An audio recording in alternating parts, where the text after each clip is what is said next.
Podcast livre La lune qui réchauffe mon cœur d'Arkelana. Présentation du roman. Le titre en VO du roman est La lune qui réchauffe mon cœur.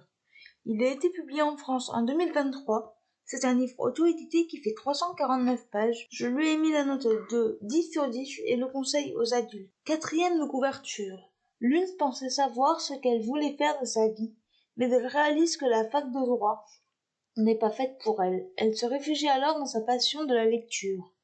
Un pas après l'autre, Lune lutte contre la dépression dont elle souffre. Elle survit plus qu'elle ne vit réellement.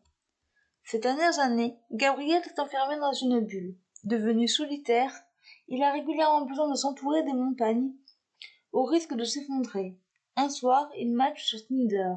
Lune est amusée par ce motard au sac à dos de dragon. Au détour de quelques messages échangés, une relation sincère s'installe naturellement entre eux.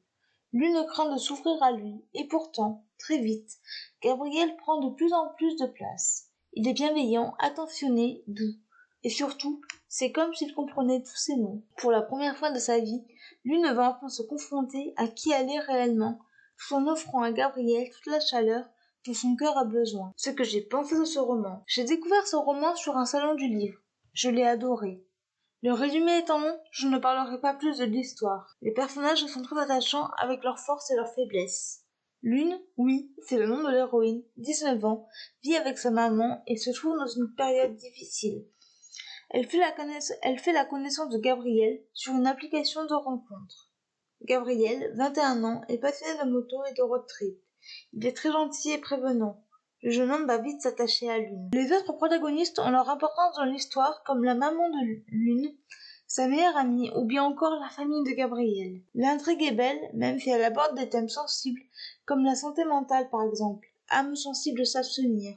Dans le roman, ils sont mentionnés à la fin. Les chapitres alternent les points de vue de Lune et Gabriel. L'écriture de l'autrice est pleine de sensibilité. La romance prend un peu de temps à se mettre en place, mais cela ne m'a pas dérangé. La couverture est très jolie. La fin clôt à merveille le récit. En bref, c'est un coup de cœur. Extrait du livre. Sois juste toi-même, ça sera déjà pas mal.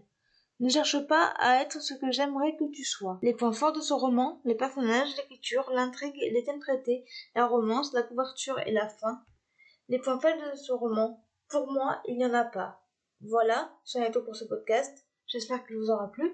N'hésitez pas à me donner votre avis et vos commentaires sur YouTube, à vous abonner à la chaîne. Et je vous retrouve très bientôt pour un nouveau podcast. Ciao!